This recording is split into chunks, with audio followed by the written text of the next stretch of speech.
saya pengen membongkar agak sedikit dalam nih behind the story dari kenapa seorang Samsul Hatta berani-beraninya ngomongin masalah keuangan.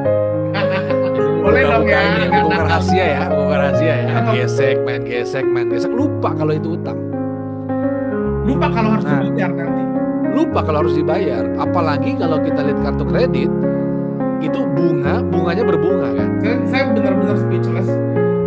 Kita teman-teman dikasih sebuah sesuatu yang sangat eksklusif hari ini dari seorang Samsul Hatta, leadership coach yang tanpa segan membagi ceritanya. Ya, mungkin action.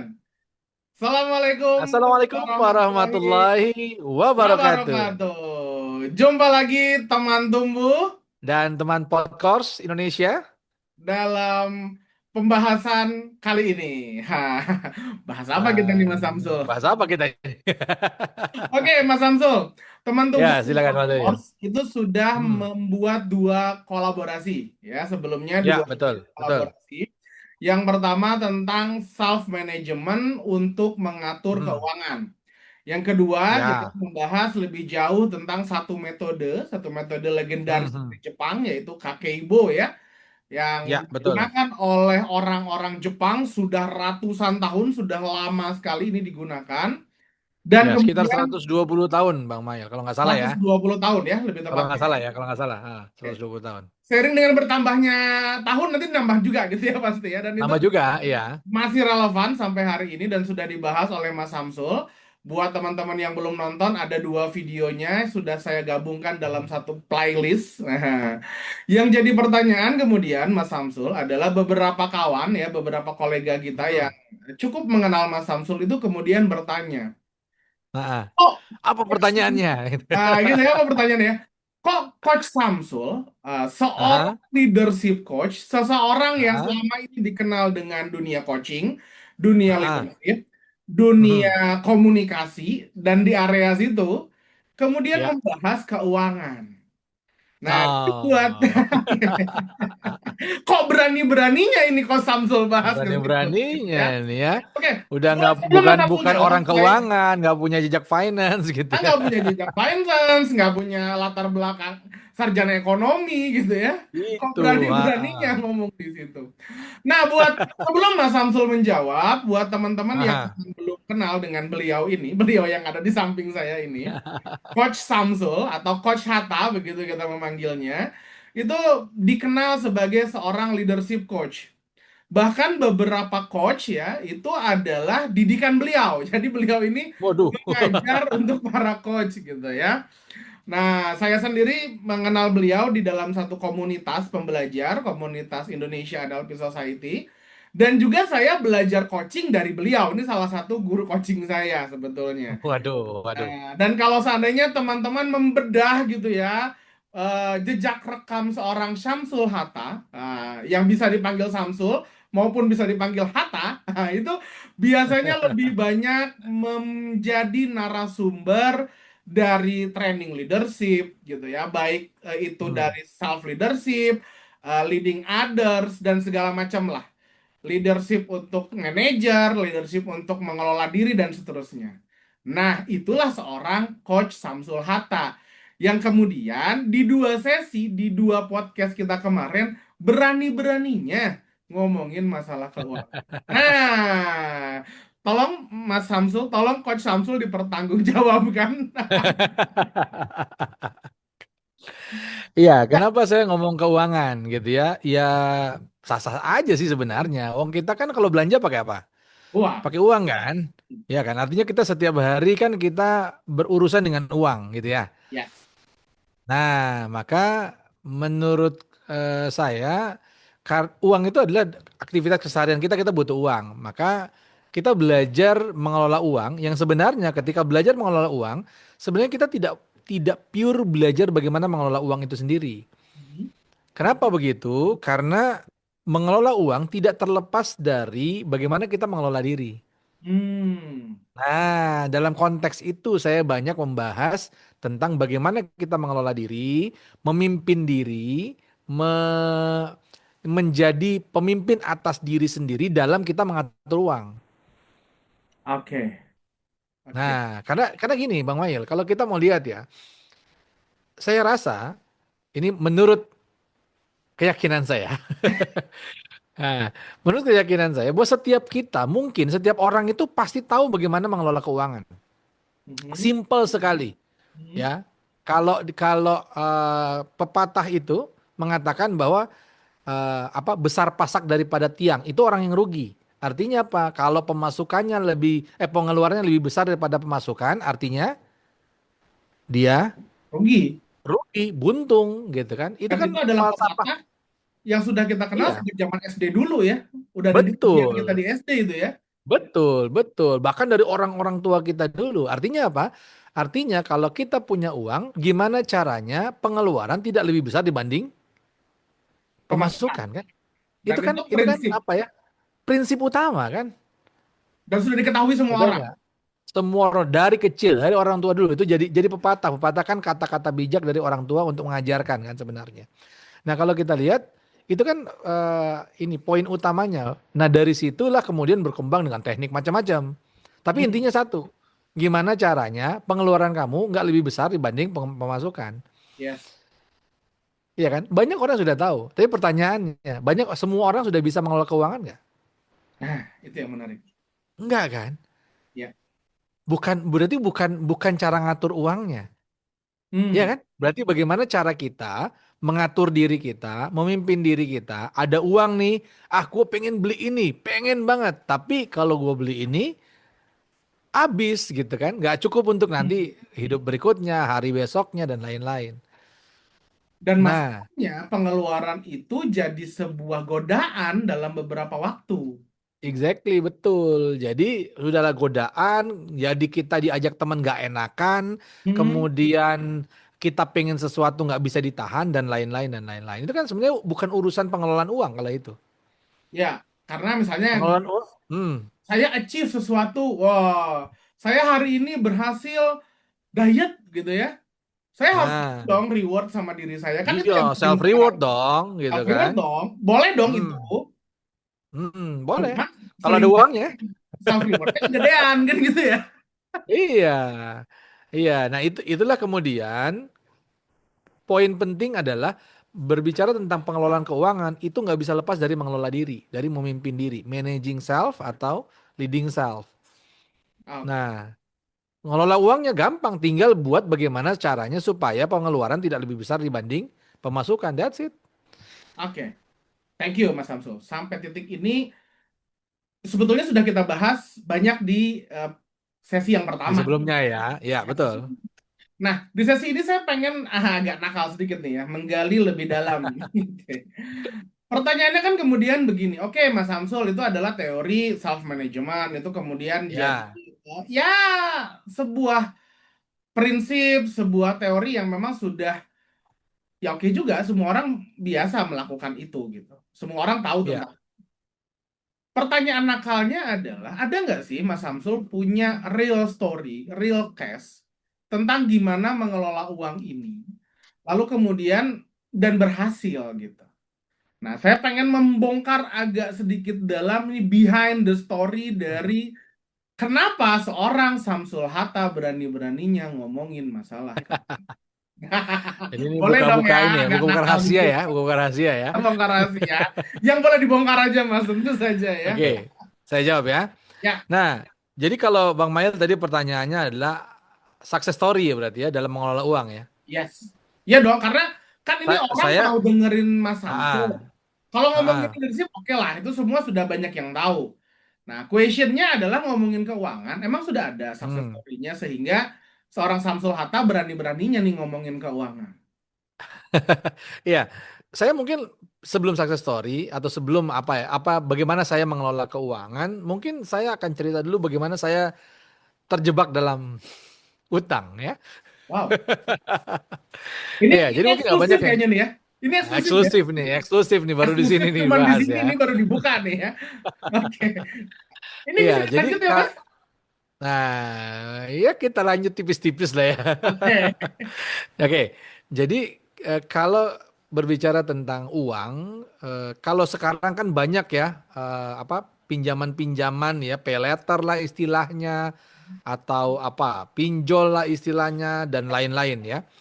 Nah, kalau dulu waktu mungkin zaman-zaman masih awal-awal kerja dulu, itu kalau kita lihat kan yang paling paling besar kan kartu kredit. Hmm.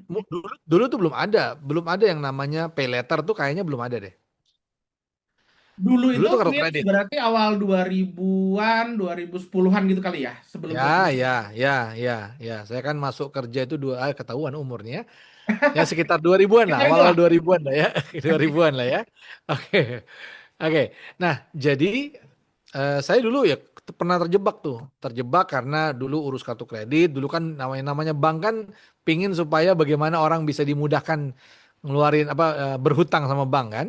Ya. Jadi dikasihlah kartu kredit limitnya lumayan, tahu saya kerja di sebuah perusahaan yang cukup terkenal gitu ya waktu itu ya. Nah, kasihlah wah ada fasilitas-fasilitas apa namanya kartu kredit. Kemudian ya yang namanya belanja pakai kartu kredit kan nggak berasa ya, Hmm. iya kan? Ya. Main gesek, main gesek, main gesek, lupa kalau itu utang. Lupa kalau harus Nah, dibayar nanti. lupa kalau harus dibayar. Apalagi kalau kita lihat kartu kredit itu bunganya berbunga kan. Hmm. Hmm. Gitu. Jadi kalau kita bunga nih ada bayaran kita ada bunganya. Kalau kita telat bayar ada bunganya lagi gitu. Hmm. Keterlambatan, denda keterlambatan namanya dan lain-lain gitu. Betul. Nah, sampailah saya terjebak pada satu kondisi di mana gaji itu hanya bisa untuk bayar kartu kredit, bayar utang kartu kredit. Habis. Ya, hanya bisa untuk nutup itu doang. Itu pun hanya bayar. Jadi kalau kartu kredit itu kan ada bayar pokoknya aja gitu kan. Iya. Ada bayar, ada yang bayar semua atau bayar cuman, sorry bukan pokok, minimum payment, minimum payment kalau nggak salah ya Iya. Iya. istilahnya.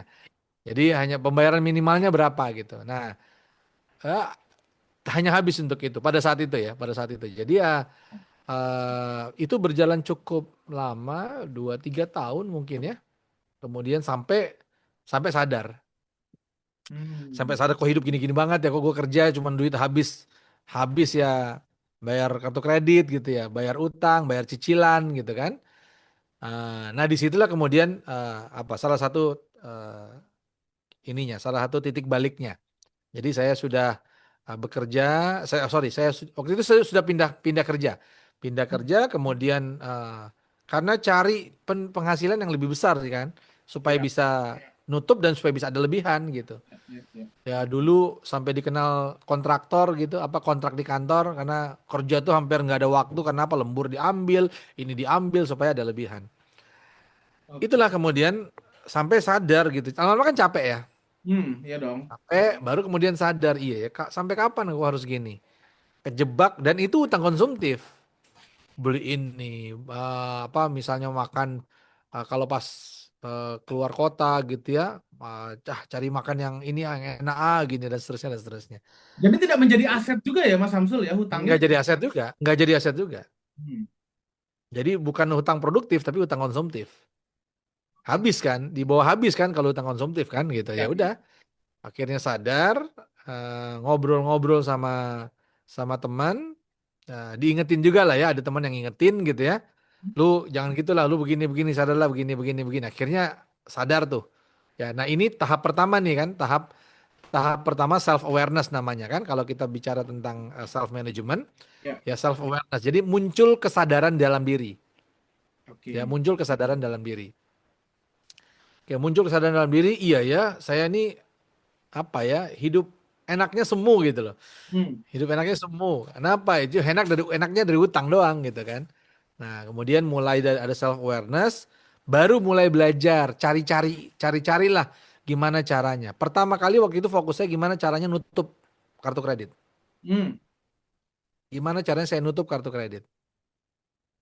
Nah, ya udah belajar caranya gimana ya seperti ya itulah mulai stop stop apa beli-beli yang nggak jelas gitu ya. Saya kan pencinta pencinta elektronik ya. Jadi Hmm. kalau ada gadget-gadget baru atau apa namanya ada hal-hal yang baru elektronik yang baru itu saya paling suka beli. Nah, jadi saya kalau ke Bandung tuh mainannya kemana, kalau ada di Jakarta tuh mainannya kemana itu udah tahu tuh.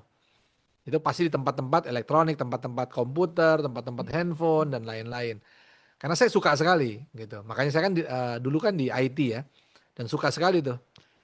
Itu Bang Mayel. Jadi sampai ke self awareness mulai muncul kesadaran bahwa oh saya tahu ada yang salah nih, nggak benar nih.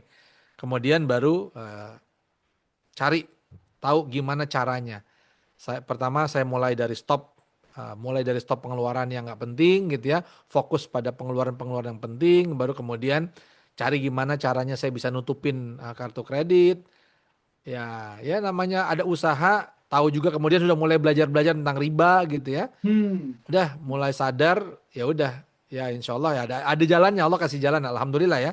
Alhamdulillah ada Allah kasih jalan. Saya dari sadar itu kurang lebih mungkin hampir setahun lah. Baru kemudian saya tutup semua kartu kredit. Dan hutangnya terlunasi.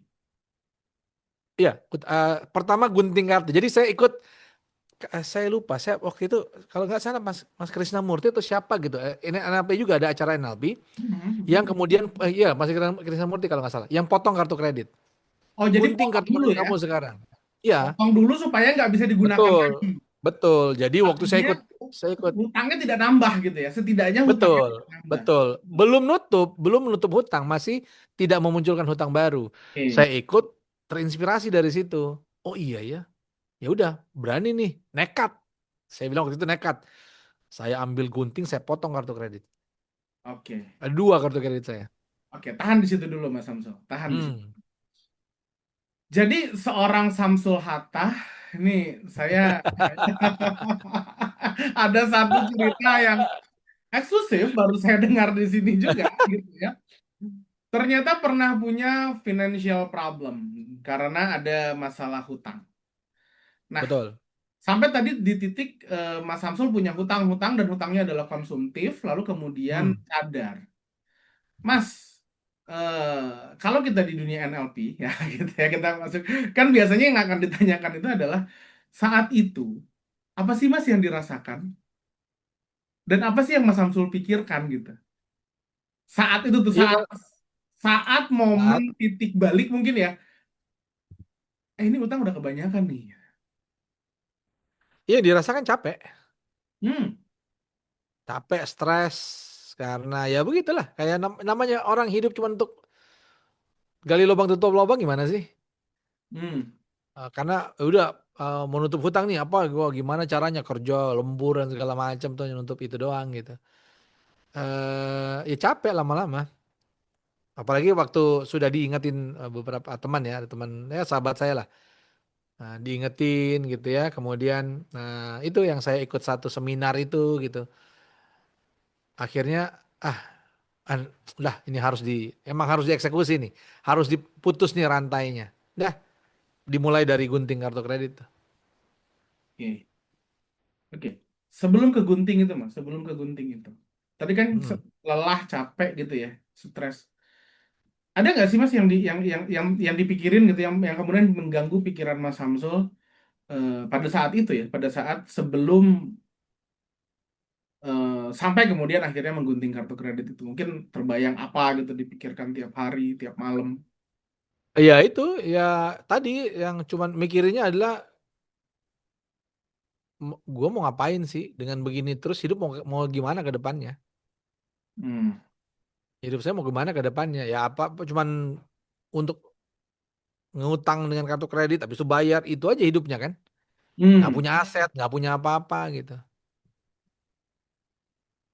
Gitu. Itu Itu yang berarti dipikirkan berapa gitu. tahun tuh Makanya Mas kira-kira Mas bekerja dalam kondisi tergulung hutang? beberapa tahun lah, beberapa tahun. Dan itu tidak Ah, menghasilkan aset sama sekali ya selama periode itu enggak, betul ya. enggak, enggak. Jadi purely hanya untuk konsumsi konsumsi saja gitu ya. Ya, Oke. Kemudian Mas, pertanyaannya saya mungkin agak maju lagi.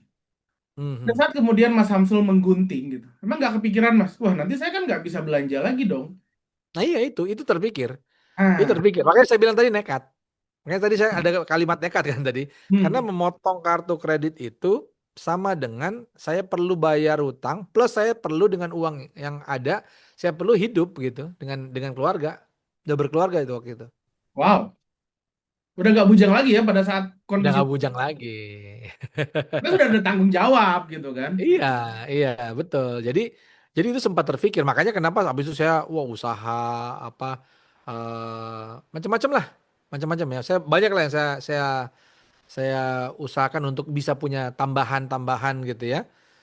Nah, sampai singkat cerita, saya ingat banget setelah cicilan itu cicilan apa uang yang saya terakhir, sorry.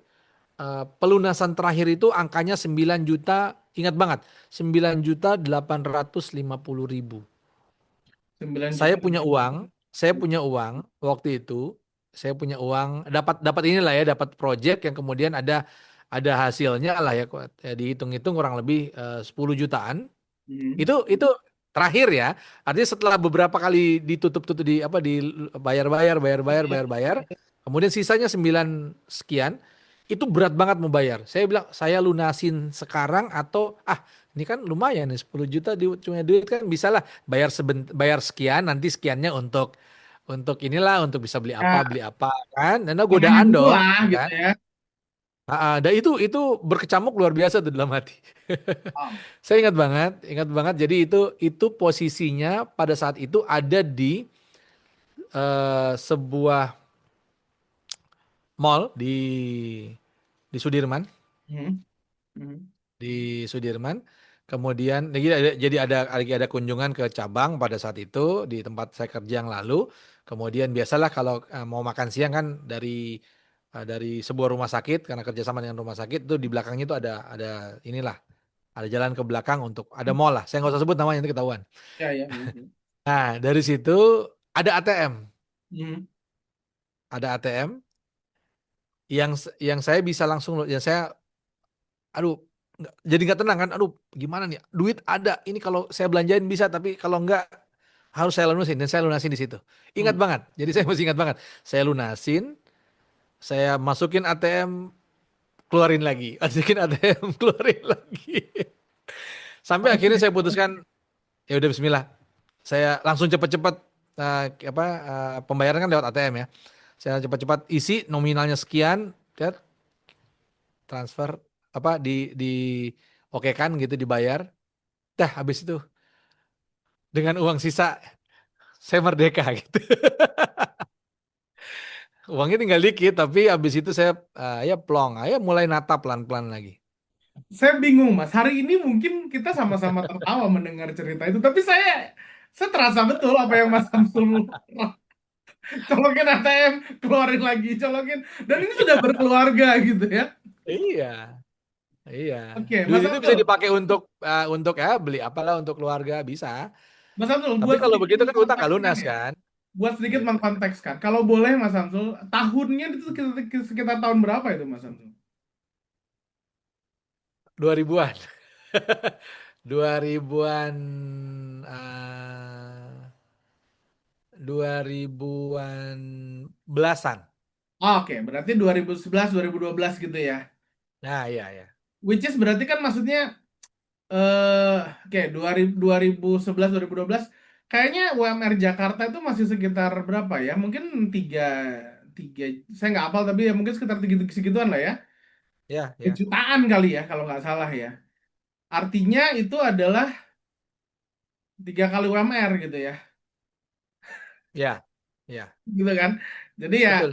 sekarang UMR Jakarta berapa ya kalikan aja 3 gitu. Itu adalah sisa tabungan yang sorry sorry itu adalah sisa hutang yang akhir ya. Ya, betul. Artinya Jadi, utang sejatinya lebih besar dari itu. iya, itu kan apa namanya? Ya sisa sisa hutang ya 9 juta sekian tadi, 9 juta 9850 tadi. Hmm? Itu sisa utang yang memang kalau saya lunas saya bayar segitu ya lunas berarti.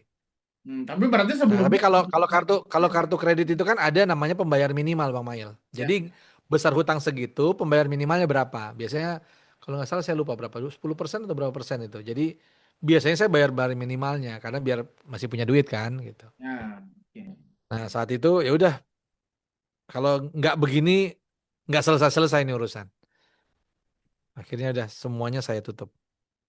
Itu kartunya udah saya gunting. Hmm. Jadi kartunya sudah saya gunting. Jadi tapi karena makanya dia nggak nambah kan, karena kartunya udah saya gunting gitu. Gitu kan. Nah, bank dulu kan kartu kredit dulu kan dibuat lucu-lucu kan, dibuat yang nggak kotak gitu kan, ada yang bentuknya Ya, macam-macam. Nah, udah saya potong, saya gunting, udah saya lunasin. Ya oke, uang tinggal dikit, tapi alhamdulillah merdeka gitu. baik. Jadi di sini sebetulnya dari cerita ini ya ada titik-titik yang kemudian akan banyak nanti Mas Samsul bisa ceritakan sebetulnya ya. Ya titik dari Hmm. mulai sadar bahwa hutang itu adalah oh nggak bisa nih gitu. Nggak bisa nih hidup kayak gini terus.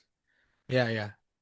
Lalu kemudian titik kedua yang saya lihat adalah pada saat tadi ya menyetop hutang itu dengan cara Hmm, menghutang. hmm. Itu kan juga sebuah decision yang besar gitu ya. Ya, ya, ya. Itu ada pergolakan batin kan di dalam diri Mas Samsul, betul ya? Betul, makanya tadi saya bilang kan, tadi kan saya cerita bahwa saat pertama tuh self awareness dulu, ketemu dulu. Ya kalau kalau saya dulu punya yang saya pelajari dulu, orang tuh muncul self awareness tuh ada dua. Yang pertama kesandung, atau Hmm, yang kedua sebelum kesandung dia udah ingat. oke. Dilalahnya saya yang pertama, kesandung dulu. Kesandung jatuh baru sadar, oh iya salah gitu. Jadi satu self awareness, dari self awareness baru kemudian ya karena situasi, kemudian menguatkan niat, tekad gitu ya, kemudian buat buat inilah buat saya waktu itu buat apa namanya kayak perencanaan kecil-kecil lah. Oh saya mau gini, saya lakukan ini, saya nanti ambil ini, dapat tambahan dan lain-lain, saya mulai lunasi dan seterusnya dan seterusnya. Alhamdulillah Allah kasih jalan, dapat waktu itu beberapa project yang beberapa project. Saya kan kerja sambil sudah training ya. Hmm. Jadi beberapa project yang dapatlah tadi yang tadi saya ceritakan sudah saya lunasin. Gitu. Jadi pada titik itu kemudian saya rebuild mulai lagi, Oke.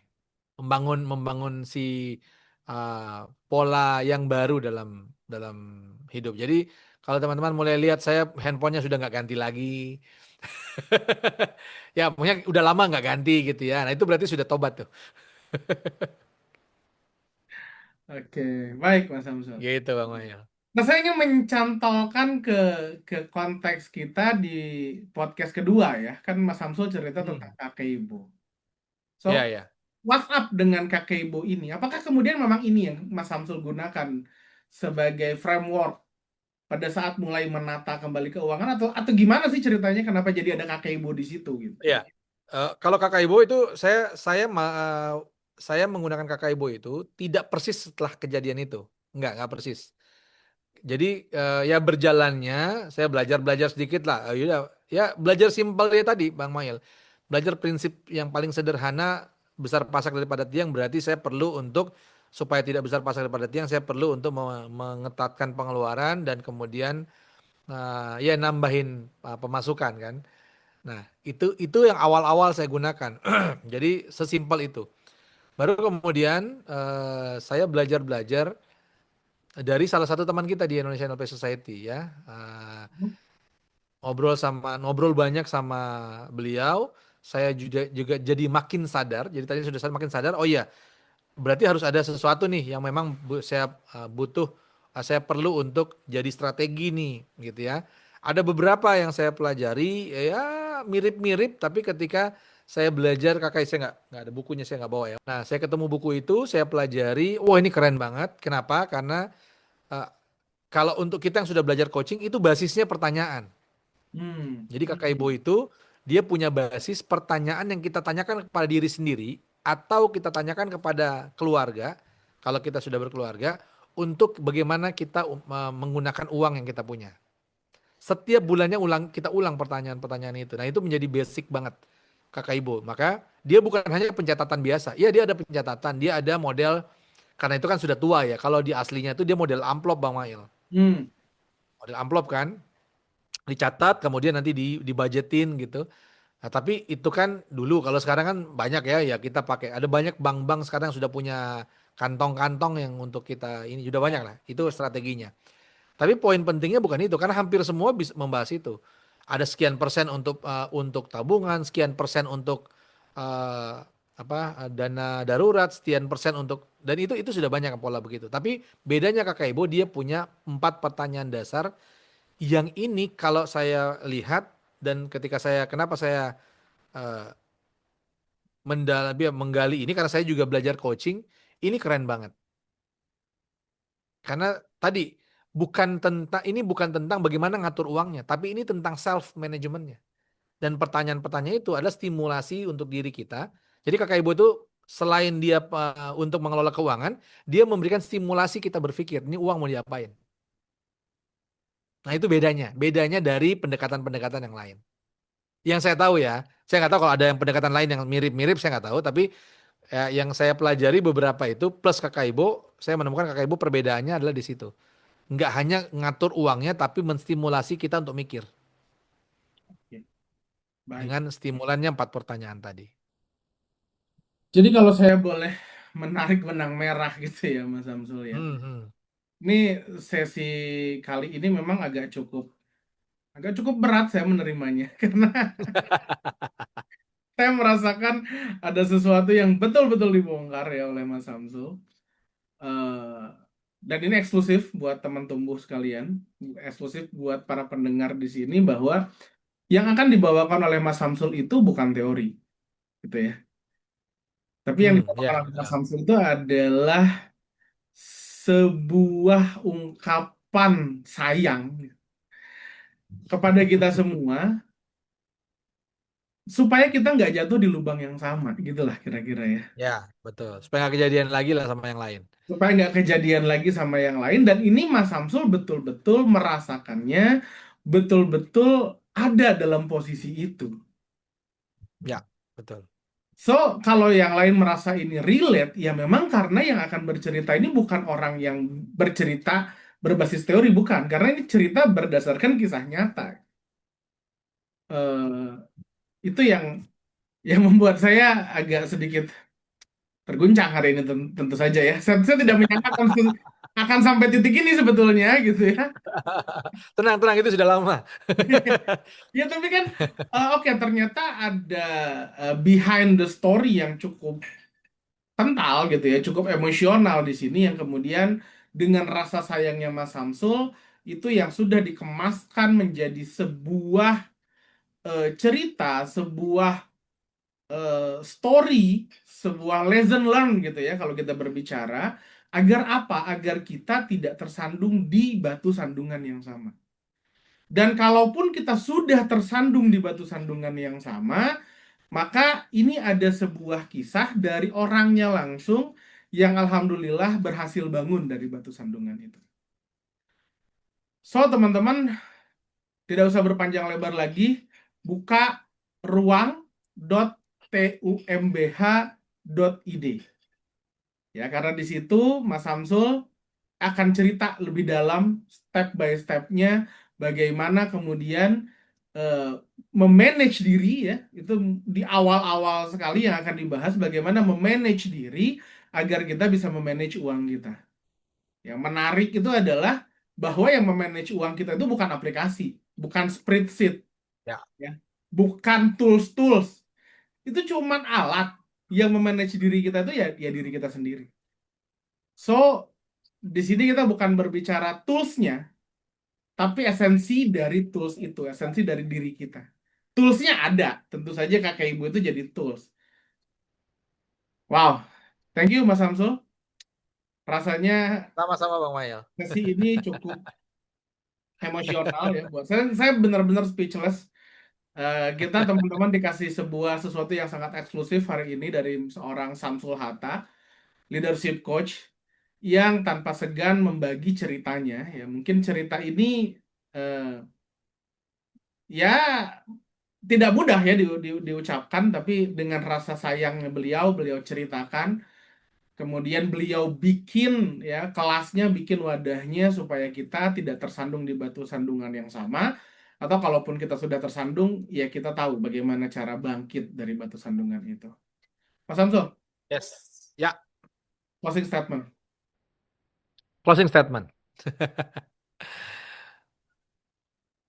Kita mulai dari mengelola diri.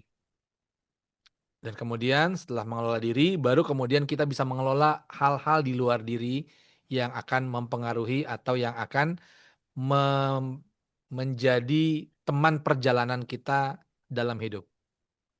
So, belajar dari awal bagaimana mengenali diri, bagaimana mengenali emosi, bagaimana mengenali keinginan-keinginan, yang itu adalah bagian dari emosi kita.